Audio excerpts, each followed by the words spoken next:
Fala galera, vou narrar um pouquinho de como que eu fiz esse trabalho aí, certo? Essa base aqui do início, eu vou falar um pouquinho de como que eu faço. Vou estar usando a máquina da Imala. A agulha aí, vocês viram que ela não é tão curta, eu não deixo ela tão curta, tá? Eu deixo ela um pouquinho mais esticada e vou mesmo aplicando na suavidade da mão, certo? Eu começo aqui fazendo a base, basicamente uma marcação mesmo, já pigmentando, pra mim ter uma noção e não perder também o decalque, né? Então vou colocando o tom médio, porque aí posteriormente eu vou começar a trabalhar com os tons mais claros e os tons mais escuros, fazendo o volume do splash, né, de acordo com a referência que eu preparei, né, de acordo com o splash que eu encaixei na arte. E aí eu prefiro trabalhar com o tom médio, porque eu já vou tendo uma noção de onde eu coloco o tom mais claro, onde vai pro tom mais escuro, para ir dando os volumes, certo? Então eu vou fazendo uma aplicação não tão preenchida demais, mas eu já vou fazendo uma base marcada, já deixando marcadinha, pigmentada, para depois eu vir trabalhando com os outros tons. Os tons mais claros, geralmente eu vou colocando mais na parte do fundo, vou puxando um pouquinho na lateral, e os tons mais escuros eu vou colocando, geralmente, para dar o volume no splash, né, no formato do splash, do escorrido. E aí eu deixo um tempinho descansando a pele, faço outro local, aqui eu já tô fazendo uma aplicação do preto, né, também, eu já vou fazendo essa marcação do preto, para quando eu vier com os tons mais claros, eu não ter que ir lá pro preto e ter como manchar a parte clara, entendeu? Então eu já vou fazendo a marcação dos pretos aqui na parte da borboleta, onde tem preto, já vou fazendo e deixando marcadinho, para quando eu for trabalhar com um tom clarinho não ter esse risco de ir trabalhar com preto e manchar o tom mais claro, né? Então isso vai facilitar bastante no seu trabalho, você ter essa estratégia de aplicação de tons, né? De qual tom você vai aplicar primeiro, de forma para não perder o decalque, certo? Então eu vou bem tranquila, fazendo todas as marcações com os tons mais escuros, faço toda essa marcação de base aí da borboleta, para depois vir trabalhando com os tons de azuis mais claros e mais escuros. E também não perder o decalque, né?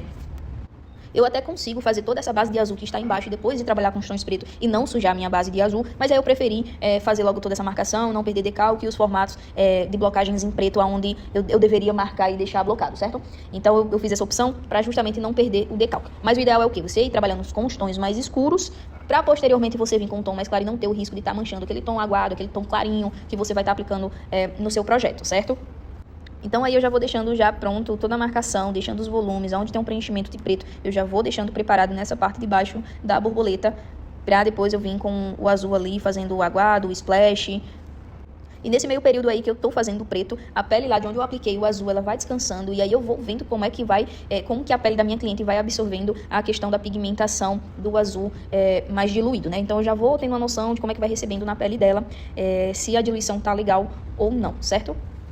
Porque geralmente nos meus trabalhos eu gosto de trabalhar com aquela pigmentação que fica mais vibrante, né? Vamos dizer assim, mais forte. É diluída, mas eu gosto de trabalhar, deixar os tons mais vibrantes. Não gosto muito aguado, muito clarinho, até mesmo para um pós-cicatrização, perder muito da cor do pigmento, né? Então eu acho muito legal, eu gosto muito de quando o pigmento ele fica bem vibrante, fica vivo, né? Então ele fica bem destacado, mesmo eu fazendo a diluição no pigmento.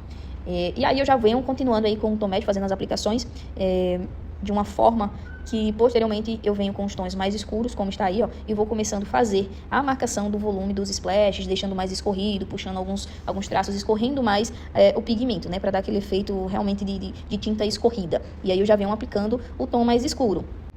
Então, na aquarela, eu vou trabalhando camada por camada, fazendo os volumes. E aí, como eu falei, eu venho trabalhando em 3 camadas. Eu faço a camada do tom médio, venho com o tom escuro, fazendo os volumes e as marcações. E depois eu já venho trabalhando com um tom mais claro, mais aguado, diluo um pouquinho mais, para ficar realmente mais clarinho, como tá ali na pontazinha lá de cima lá, certo? Que dá pra ver que o tom tá bem mais aguadozinho e aqui a base do splash aqui já tá bem mais marcada, dando mais volume, mais escuro.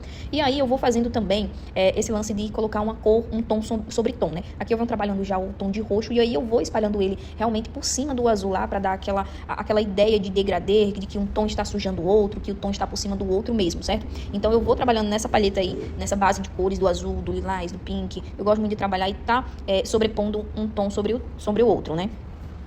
E aí eu vou trabalhando suavemente, um pouquinho aqui, um pouquinho ali, tendo muito cuidado também para não machucar a pele, né? Vocês podem ver aí que eu faço a pigmentação e praticamente não sangra, não tem um sangramento, porque eu vou realmente tendo bastante cuidado para não prejudicar a pele da cliente, para não forçar demais e acabar agredindo e ficando machucado, né? Então eu vou com bastante calma, não tenho pressa de fazer a pigmentação, então eu vou suavemente fazendo um tom sobre tom, porque como a gente vai fazendo camadas, a gente passa mais vezes no mesmo local e aí corre o risco de estar machucando realmente a pele do cliente e aí num pós-cicatrização você ter dificuldades, perder pigmento, demorar para cicatrizar.